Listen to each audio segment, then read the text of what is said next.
Speeding. Speeding. Speeding. 5, 4, 3, 2, 1. The world is changing faster than ever. What used to take decades is now taking years or even months. What you see right now is the illusion that people have had for many decades about the workplace being this secure place to work the rest of your life. For the first time in the history of our nation, our children will not do as well as us. We've seen our friends get laid off. We've been laid off. We've had our pay cut. People are overworked and underpaid. They seem to have less time and less freedom. They live under constant pressure. This is going to be forced. And so even if your employer loves you, they may have to cut you. There's something wrong that on Monday morning, the heart attack rate increases by 35%. Technology is accelerating, job security is declining. It just doesn't seem like the old models of making a living are as reliable as they used to be. Every aspect of our lives, there's a better way out there, but we're still doing it the old way. We live in the greatest country on the planet, and there are a lot of people sitting around complaining and being cynical. Like everyone's whining about this old model, and I'm like, why don't you leave it? Look at all this over here. Look at all this opportunity. Since so much of our lives revolve around our work and the way we make our living, many people are thinking there just has to be a better way. The biggest challenge facing our world today is not making money, is what are we going to do with all the displaced, unemployed people? People are afraid that they're going to make the wrong decision. People are afraid of the unknown. People are afraid that maybe I don't have the skills. Hey, sports fans. Industrial age is over. It's dead. It's dying. That's why going to school to get a job is an obsolete idea. A steady paycheck is an industrial age idea.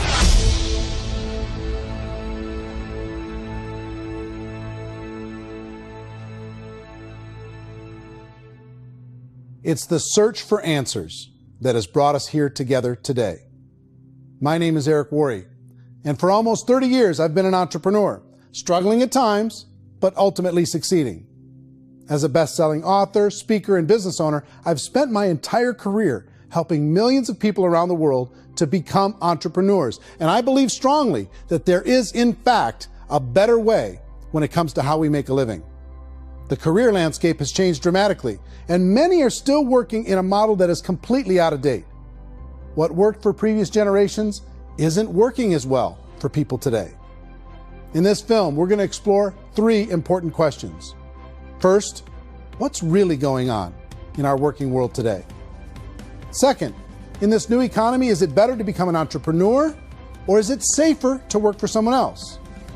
And third, if a person decides to become an entrepreneur and start their own business, how can they do it without taking on massive risk? To help in this journey, I've brought together some of the greatest experts and thought leaders in the field of entrepreneurship to share the real facts with you. My intention is to give you new information that will allow you to make choices that are not limited by an old, outdated model. Let's start by understanding what's going on in our working world today.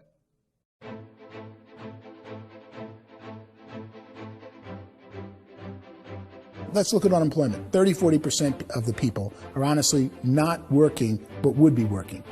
What our government does is if you haven't found a job in 6 months, we don't call you unemployed. We pretend you dropped out of the labor force. I've often said that unemployment, particularly structural unemployment, that's unemployment due to technological changes, is the first sign of economic growth. Think of it, 10 people live on an island. They go out every day and fish. One day, new technology shows up. A missionary brings them a net. Now, using the net, one pilots the boat, one throws the net. 2 fishermen can do all the work 10 used to. That's a 500% increase in productivity, 2 doing the work of 10, in one day. You don't have to learn a lot to learn how to throw a net instead of throw a fishing line. The island's got a big problem, 80% unemployment. But the island still has all the wealth of the fish because the 2 people produce as much fish as 10 did. Now, of course, looking back in history, these changes used to take thousands of years. And during that time, we went into farming and transportation. Some of us became doctors and some teachers and lawyers, and we developed all these new professions and new manufacturing jobs. Today, these changes are occurring literally in one day when a new technological advance occurs, and we don't have the social structures to deal with it or to retrain the unemployed people. So one of the things that I think is interesting as I travel across the country and really travel around the world is the way that we work and the way we get paid for work is changing pretty dramatically. On a global basis, everything is being turned upside down because of the rapidly advancing technologies. They are eliminating many jobs, and we have been left with many people not prepared for the jobs that exist. A lot of demand in public companies was to squeeze out all the fat and to get just as much margin as we possibly could, and fat equals humans. So this idea of job security in information age is so obsolete, but it's still taught inside our school system. And that's where the problem starts. There's no financial education in school system, and people are still trained to be employees who work for that paycheck. This is a chart on the middle class. What's happening in the middle class, those that went to school, their incomes have been coming down for years. And parents still say to their kids, go to school, get a job. Now what happens to all those middle class people who are dropping off the ends of the chart? Well, they become what's called working poor. And this is what happens to working poor. But they say poverty is ending. Well, poverty may be ending, but working poverty is going up. And this is food stamp usage. So food stamp usage in America is going through the roof right now because people cannot earn what they call a living wage. Most people have experienced financial pressures that I think are probably greater than they have been in the past. If you're not working for yourself, then it's going to be a pretty hard road for a lot of people. Today, if you're going to control your future, the 40-40 plan is gone, where you can graduate from college and get a job and work for 40 hours a week for 40 years. That day is gone. So some of these charts actually tell you what's going on. And this is a really interesting one, you know. People are going back to school because if I go back to school, I'll get a nice job. But this is what's happening to, it's called Sallie Mae, which is the student loan guys. Student loan is going through the roof. It's now over $1 trillion, and student loan debt is worse than credit card debt. So when people stopped using credit card, the government got people into student loan debt. And the problem with student loan debt is you can never be forgiven. See, with credit card debt, you can declare bankruptcy and all's forgiven. But student loan debt, you can declare bankruptcy, you still owe it. It's the worst of all debt. But this is the next picture. Look at this chart here. This is what's happening to wages of college graduates. It's going down. So you go to college, you rack up all this debt, but you earn less money. Now, that's not that intelligent. Average person who's been working a lifetime in America today is ending their lifetime at 65 with about $41,000 in assets. They earned just enough to survive. I think in the United States we have something like 17 trillion in debt. That's just the federal government debt. We got another 2 in municipal and in other, let's call it almost 20 trillion government. We've got 40 trillion in private debt. That comes up to close to 60 trillion. When you then add something we never had before, what you were talking about, when we look at the unfunded portion of Social Security and primarily Medicare, Medicaid, that at the most conservative estimates from outside firms, Kleiner Perkins, 67 trillion and growing. That's more than all our other debt. There's less conservative estimates that say it's 84 trillion or higher. I added up conservatively $127 trillion in total debt. Debt is a financial drug. When you take it to excess, it's like taking a drug. Yeah, it makes you feel better, it enhances your performance, but at a huge cost, eventually it kills you. And so that's what happens. We keep doing more and more debt, and you get less and less results, just like a drug, until the debt gets so high that it crushes the whole system. That's where we're at, 8.2 times GDP. You know who I feel sorry for? I feel sorry for the person who dreads going to work, who is sick to their stomach on Monday morning, who hates their alarm clock, who gets a little glimmer of hope on a Wednesday because it's hump day and says, thank God it's Friday. And they live for those 2 days a week where they get to be themselves and they don't have to be around people they don't like, and they don't have to play the political game in the office, and they don't have to live this half life. The person that works 50 weeks a year just to be able to have the 2 weeks for vacation. And you know what happens to most of them nowadays? They don't have a vacation. They have a staycation. They have time off of work, but they don't get to go where they want to go because they're overextended. They've got all this debt. They got all this situation. They hate their alarm clock. They can't sleep until they're done. They have to spend most of their life in traffic. I feel sorry for that group of people because there's a better way. They just don't know it. I see this really interesting attempt at rugged individuality in a 6x8 rectangle.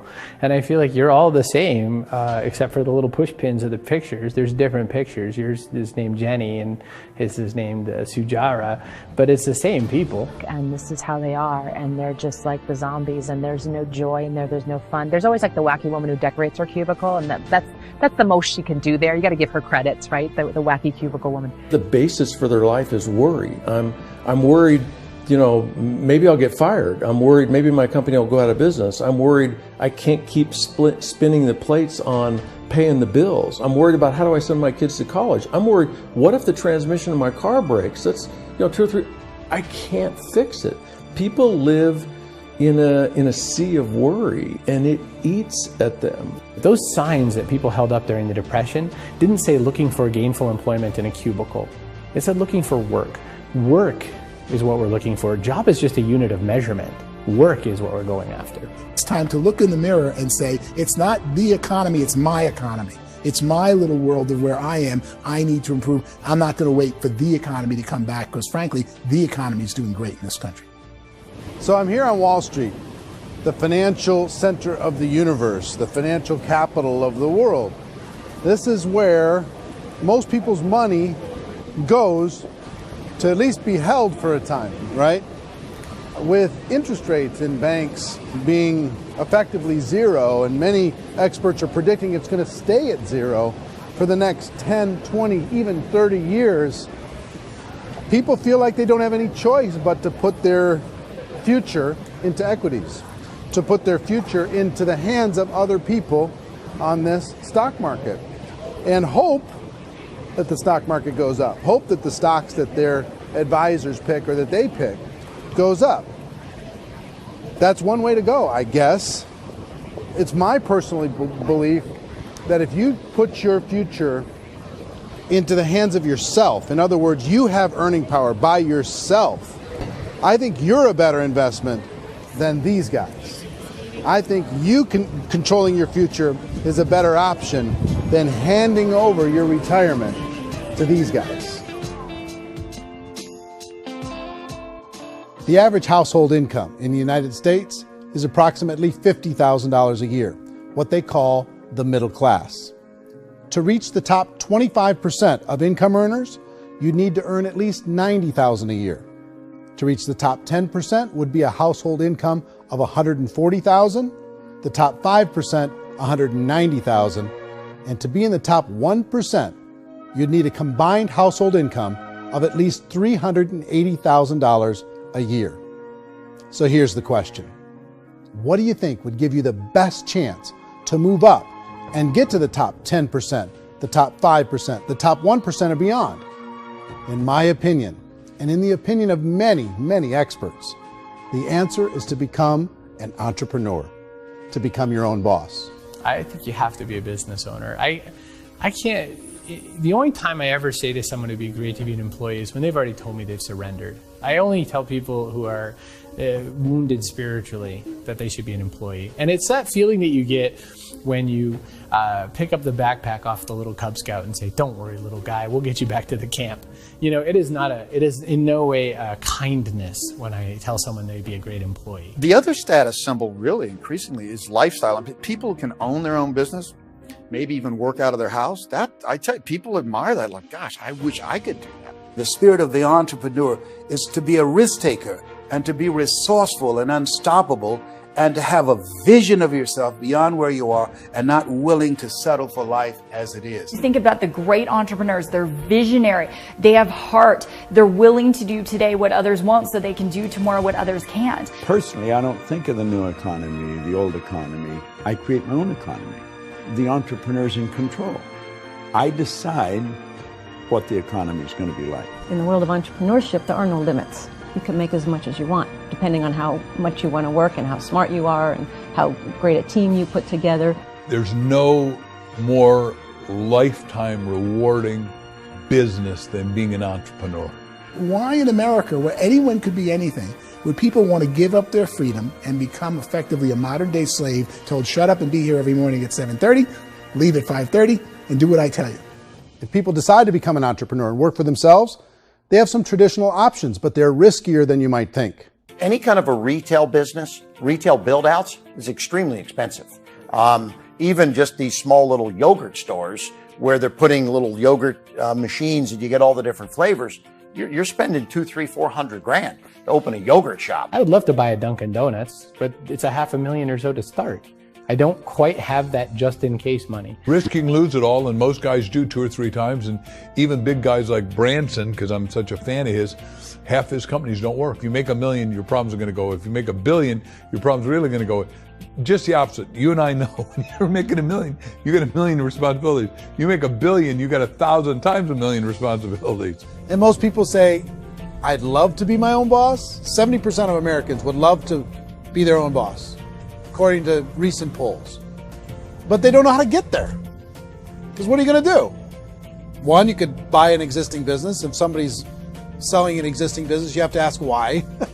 Usually because it's probably hard. It's probably not making as much money as they hope. 2, they could buy a franchise. A little less risk, proven system, but it's expensive to be able to do that. 3, they could start something from scratch. And that's where a lot of people feel like, I don't have the chops to do it. I don't have the money. I don't have the product idea. I don't have the expertise. I don't have whatever it's going to take to be able to get there, and I can't risk my family to do it. So, 4th, they could become an investor. A lot of people in this town invest to try and figure out a way, but you got to be pretty smart with that game too, right? Venture capitalists, who are the very best and most sophisticated in investing in new breakthrough businesses, make it on 1 out of 11. That means 10 out of 11 are mediocre or fail. Most of them fail. That's the risk there. An angel investor is lucky to get 1 out of 15 or 20. A business is a team sport. Like, I have to have accountants, I have to have engineers, I have to have system designers, I have to have sales, marketing, I have to have accounting, I have to have mission statements, I have to have legal and all that. The average Joe Schmo, even me, I go out there, I don't have the skills to put a business together. I think the bottom line for the 4 traditional options is they take money, sometimes a lot of it. They take expertise, and they take time. All of that adds up to just too much risk for most people. I bought a business from somebody else and it was a lot of work. And you start wondering, what did I just buy? Because I guess ultimately I own your email list and I just overpaid for it. People that start their own business, they spend a lot of money, they spend a lot of time, a lot of effort to get things started. And the more you invest on the upfront, the harder you typically work at it. I can tell you what the success rate is of a restaurant. What is it? They're crazy enough. About 90% of them fail. About 90%, in how quickly? Year or less. Wow. And if we're talking non-franchise, we're talking franchise, Sure. That's totally different. Yeah. But our students aren't getting franchise restaurants. You got to invest big money. Exactly. And with someone like McDonald's, you've had to work with the company for a long period of time, really know the To even have a chance at investing $1 million. have a chance, and it's a slim chance. What if there was a way that you had all the proven aspects, the comfort aspects, and you could still control your own life? What if there was both? In other words, you didn't have to create everything from scratch. You didn't have to be a super leader. All you had to do, what if there was a proven product already? You didn't have to create the product. And there's a proven system already, proven training already. Everything except an employer. That was the only thing that you didn't have. Do you think more people would be open to working for themselves in that environment?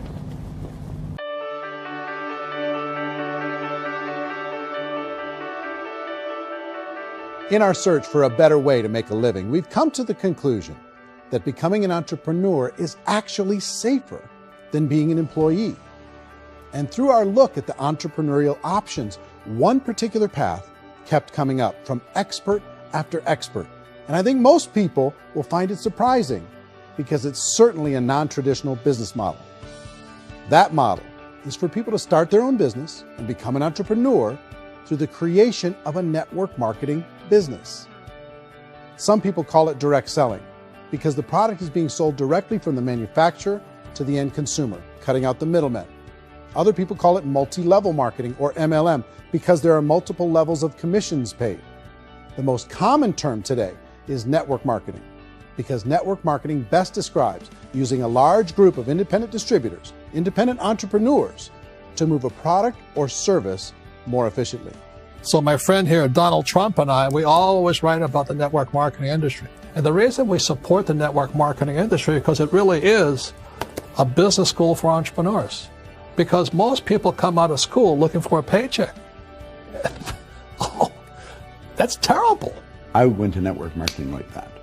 I think if it didn't exist, we should invent it. It is that good. I think direct selling is a great way to do business today. It's very easy to get into that industry, and you can be self-employed, be, in effect, an entrepreneur. When we see multi-billionaires adding network marketing companies to their portfolio of companies, that would be a clue. When we see people who are very famous authors and very famous business people endorsing the industry, that would be a clue. These network marketing companies aren't $50 million companies. They're billions and billions of dollars. They lead the stock market. They're major companies. When we're going to get it? You know, and you're going to school to work for a paycheck. But if you want to be rich, be an entrepreneur. And network marketing gives you the spirit to be an entrepreneur. A traditional company will spend up to 50% of their total revenue on marketing. Network marketing companies use a different approach. Instead of having all that extensive marketing expense, they utilize a network of independent distributors to do the marketing for them. Now, why do they do this? First, because word-of-mouth advertising is so much more effective today than traditional media advertising. Second, some products need to be explained or demonstrated, and an independent salesperson can do that more effectively than an ad campaign. Third, it's completely efficient. The company only pays for the marketing of their product if a sale happens and not before. Imagine if Amazon allowed you to become an independent distributor and paid out 40% of its revenue to that distributor group. All you had to do as a distributor was recommend a product, and if a person bought it on Amazon, Amazon would take care of all the logistics, and you'd get paid for bringing the customer. Now imagine you got paid for every purchase that customer made for the rest of their lives. Well, Amazon doesn't offer this option, but network marketing companies do. 85% of all buying decisions in our society are made as a result of word of mouth or reputation. We're recommending things to each other all the time. You know, who's your dentist? Who's your doctor? Who's your lawyer? What detergent, are you using? What legal system are you using? What product are you using? We're talking to each other about the things that we love anyway. When you go into a big box retailer, you're lucky if the clerk looks you in the eye, much less gives you any detailed or accurate information about what you're purchasing.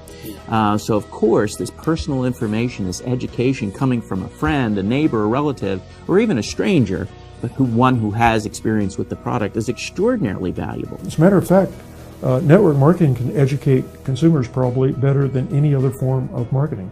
It certainly can do better than advertising, because advertising usually has a certain hype to it and you can only get limited information. So, network marketing trumps advertising. If you were a typical sales company and you wanted to sell $1 million a month worth of product, you might go find 100 superstar salespeople.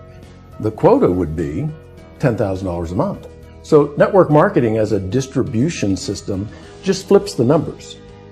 So we use 10,000 happy, raving fans of a particular product, and we don't concern ourselves so much with how much product each one of them individually sells. If they sell just $100 or $200 a month, and there's 10,000 of them, you're selling $1 million to $2 million a month worth of product. And that's the best way I can explain how network marketing works. This is the marketing arm of the company. There's not money being wasted on bricks and mortar. There's not money being wasted on inventory that's sitting stagnant somewhere. There's not of employees standing around that don't have customers. These are people that are going to connect with customers. These companies allow people to become independent distributors for extremely low cost and with no minimum time or sales quota. Essentially, they own their own business and can provide as much or as little sales as they choose. In other words, the distributor gets all the benefits of traditional business ownership without the risk. The advantage of network marketing is the ease of entry, the low risk, and the low startup cost, because almost everything else has very high risk. You can get in for a minimal investment. You're buying into a system that's already been proven, products or services that have been proven to work. The keys to network marketing is providing an opportunity for the masses to get involved, providing an opportunity for the average person who doesn't have the resources to start their own business. All of this so far is fairly straightforward, but network marketing offers another benefit, and it's this benefit that makes it so interesting for entrepreneurs. Network marketing allows a distributor to build their own network of other distributors and then compensates them on the sales created by that entire group. Direct selling is, at its base, very simple. It's the sale of a product or service to an individual on a face-to-face, one-on-one basis, just the way we're talking right now. But there's an important element as well, and that's the offering in conjunction with that sale of product, the offering of an opportunity for someone to make something of themselves. No matter what your social status is, no matter what language that you speak, I mean, look how many unbelievable people are becoming successful that speak every kind of language out there. What an awesome gift to give the world. Instead of having to work your way up in a system and prove that you could be a sales manager, they just decided everybody can be a sales manager. Everybody gets to build a sales team from day one. And so what that brought into the system of growth as a direct selling company is the concept of compounding or geometric progression. Because now you can actually grow sales force very quickly because everybody is enrolling people in their own sales force. People who are like, oh, this is weird, I'm building a sales team, or what do you think you do at a regular company? How do you think a regular company works? Network marketing is the only industry that doesn't say your past determines your future. It looks at your past and says, okay, now what can we train you to do so you can have a great future? Every other employer out there wants to exploit you for what you already know, not teach you something new. Network marketing has the potential to save the United States and the world, because it's going to teach people not to be employees, but to be entrepreneurs.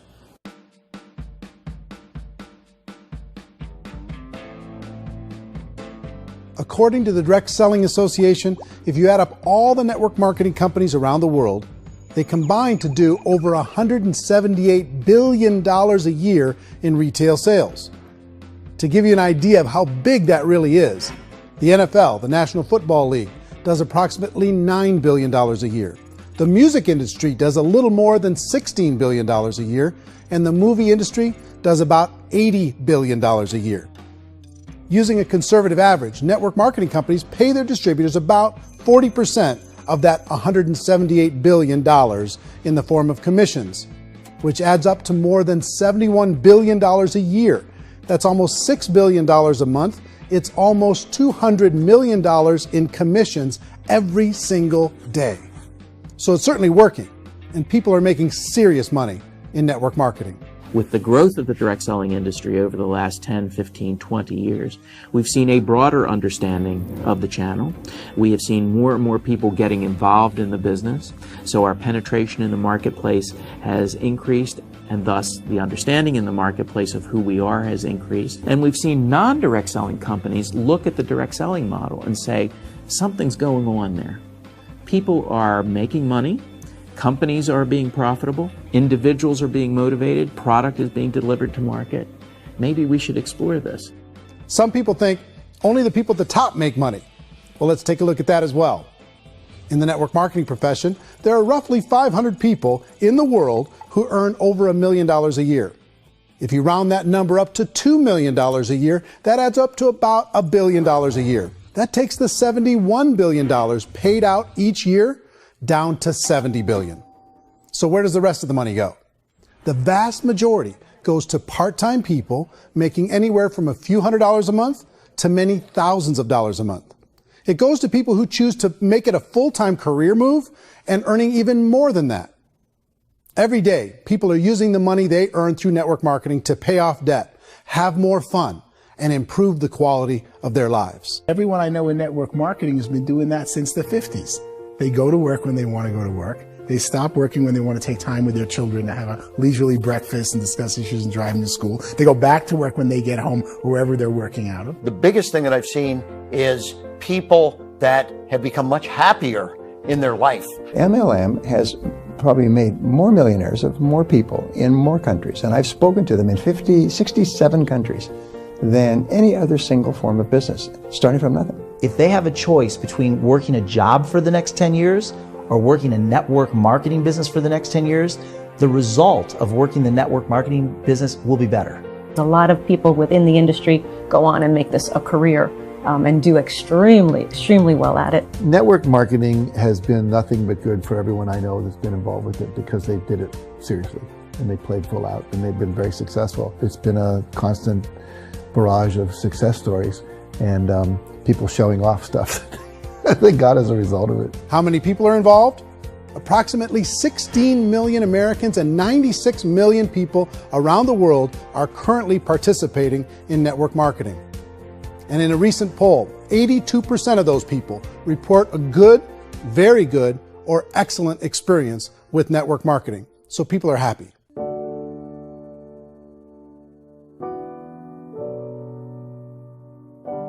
So I've taken a look at the network marketing profession and really tried to understand why so many people are confused as to the validity of this as a business.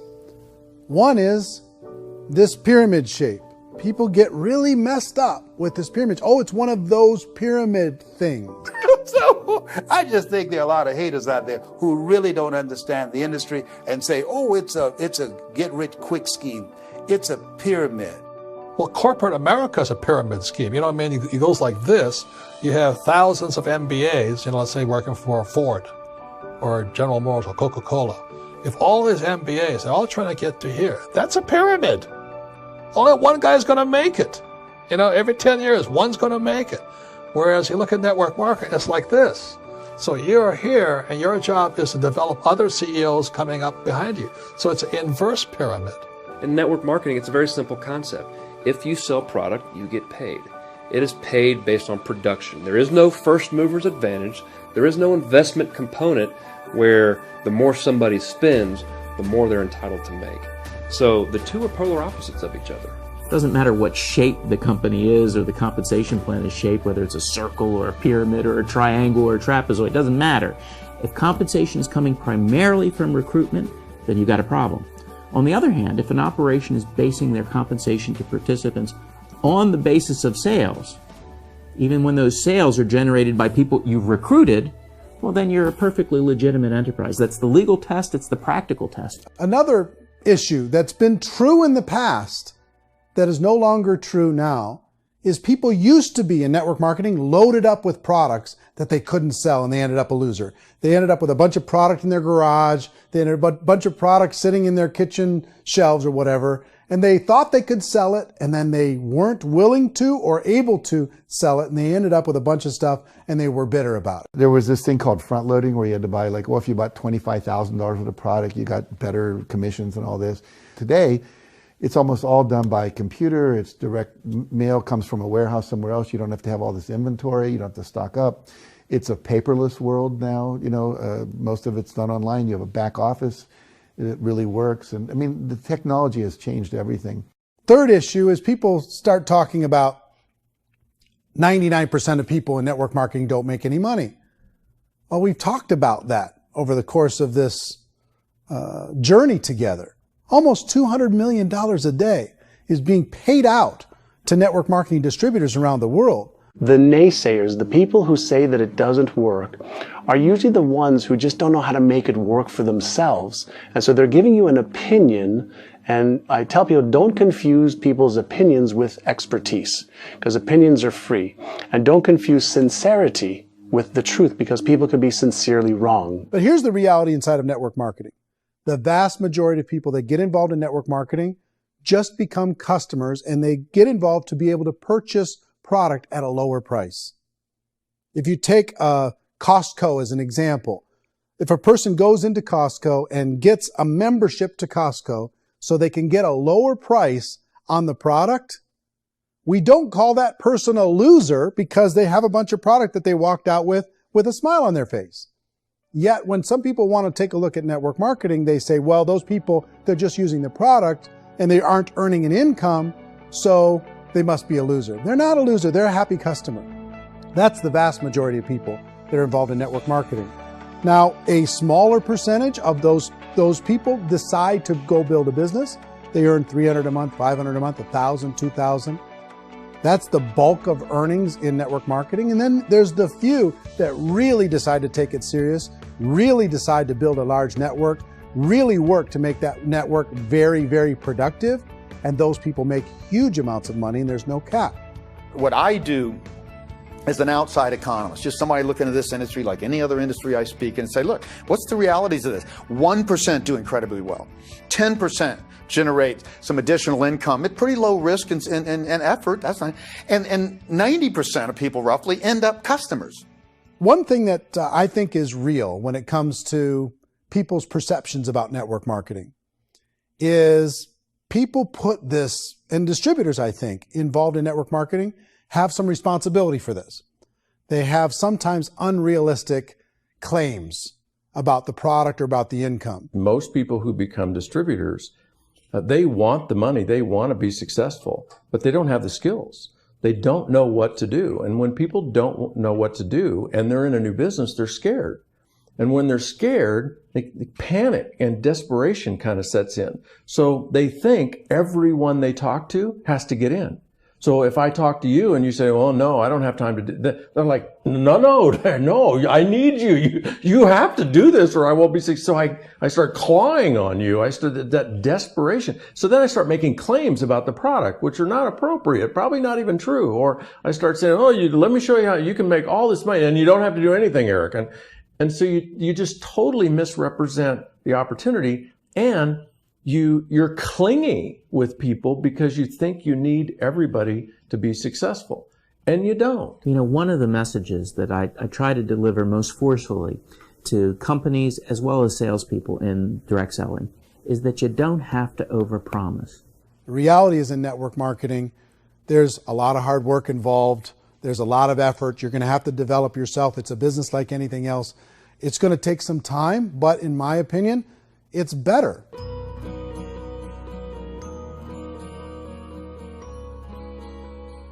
It's light years better for people starting today than it was even 5 years ago. I think it's more widely accepted now, and people understand it is a business. It is being an entrepreneur. It is being a business owner. Our belief system is based upon our evaluation of something.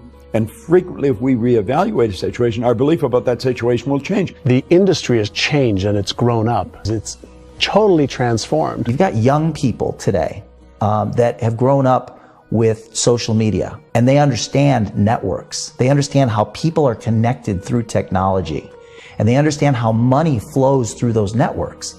So when they see network marketing, they don't see it the way their parents saw it. And we've all learned, the larger industry that you represent, has all learned from those mistakes and flaws and errors that have happened early on. Early algorithms didn't work the right way. That's all fixed. It's like when they design a computer program, they design the program, then they run it, and then they go back through and they debug it.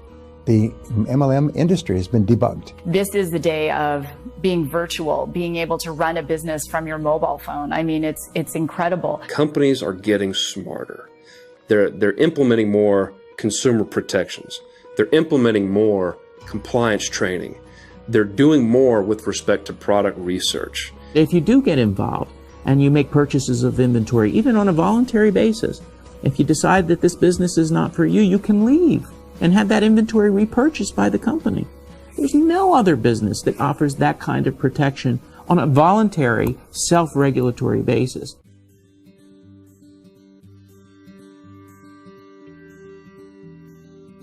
If you decide to look further into a network marketing business in order to generate more cash flow for your family, I would recommend reviewing the following 4 elements. First is the product or service.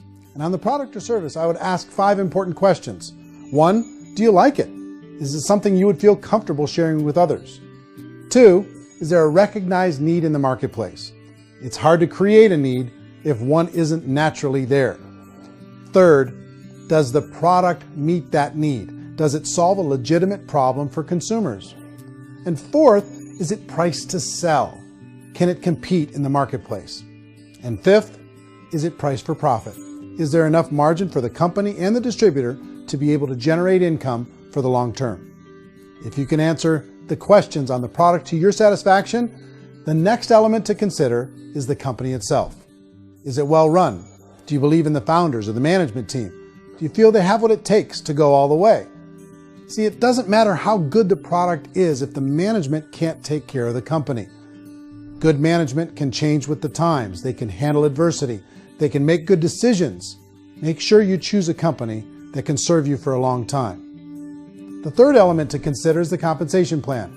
And with that, there are three important things to look at. First, a brand new person needs to be able to generate some money fairly quickly. It may be an obvious reason, but you can probably imagine the ripple effect of a distributor getting involved and having even a small victory fast. That can only help with the overall success of the organization. Second, a person should be able to develop a moderate part-time income in a reasonable period of time. As they develop their network and as their sales grow, they should be able to enjoy more benefits. And third, for the people who are really serious, for those who decide to really go pro in the network marketing profession, there should be the possibility to make a serious full-time income if they work hard and are committed to developing their skills. If you're comfortable with the product, the company, and the compensation plan, the last thing you should look at is the support that will be made available to you.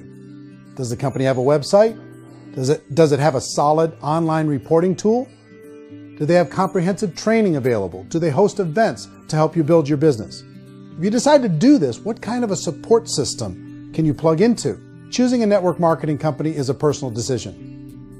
But evaluating the four elements of product, company, compensation plan, and support is a great place to start. Is the company promising that you're going to get rich quick or that you can make a lot of money without a lot of effort? That's a red flag. Is there a product that you really believe in that you think can be sold?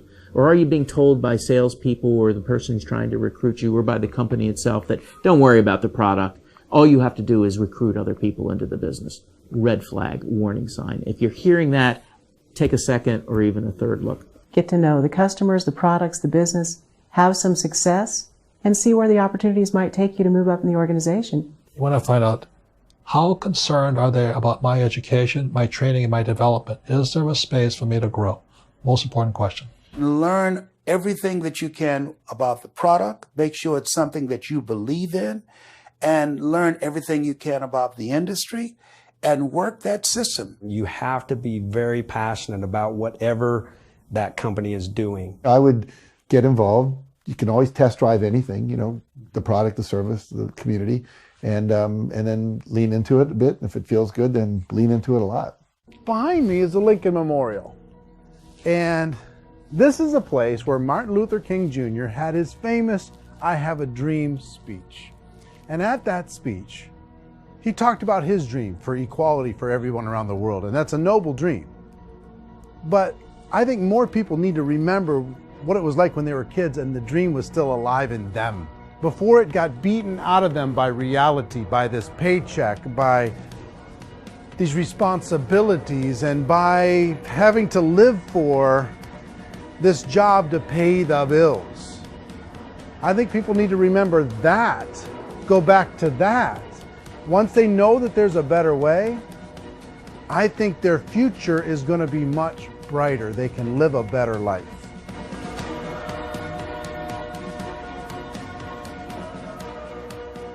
So if you're considering getting involved in a network marketing company, let me offer you just a few pieces of advice. First, network marketing isn't perfect. It's emotional, it's challenging.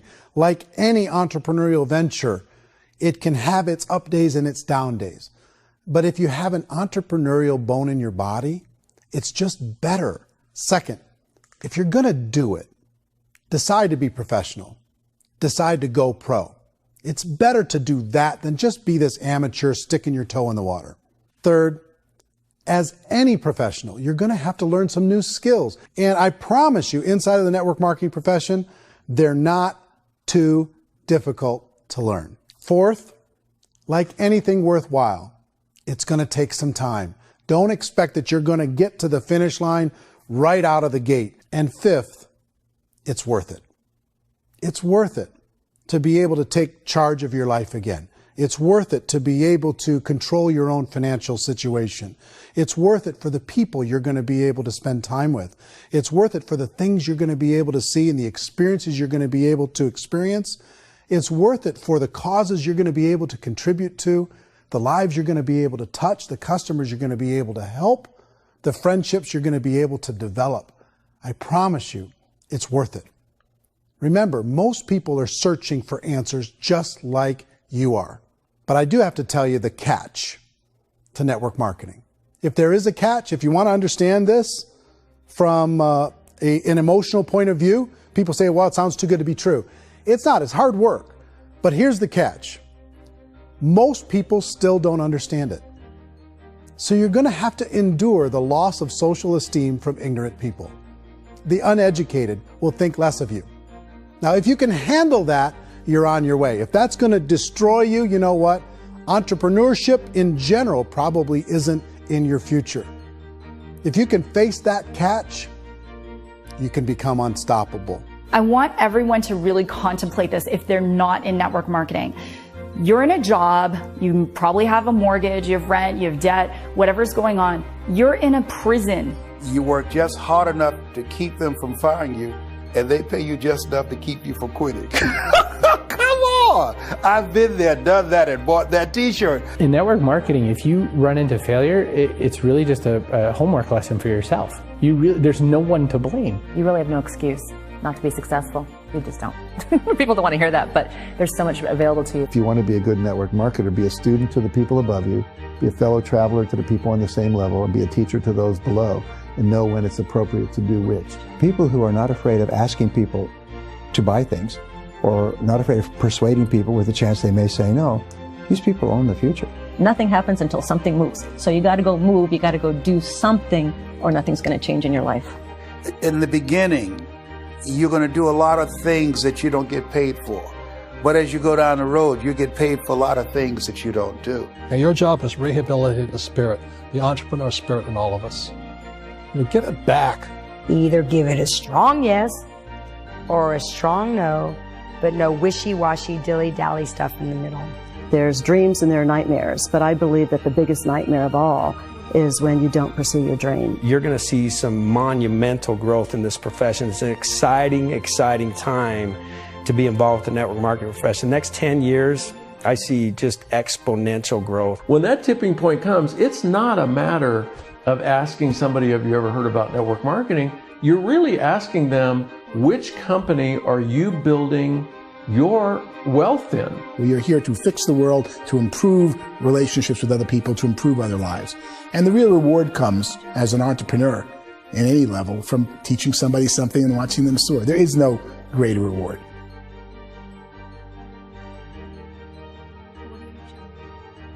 Life's too short to spend it living someone else's dream instead of your own. It's too short to spend it living at a fraction of your potential. Can being an entrepreneur be a challenge at times? Sure. But here's what you get in exchange. It can be yours. Something that you built, something that you created, something that you made happen.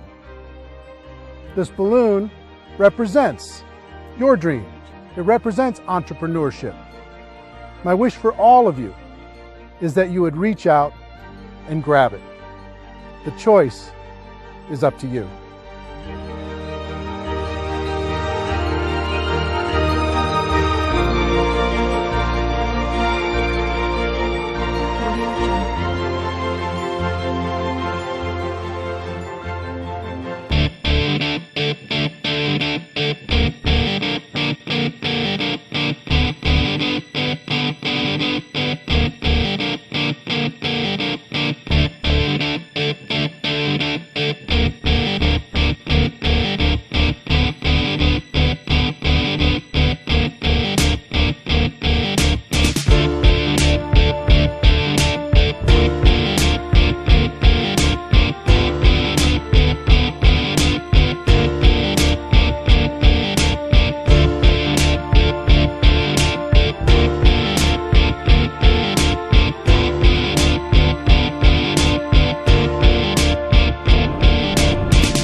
mention the word scam? Why did you mention the word scam? The only reason it is a scam is because... That's terrible.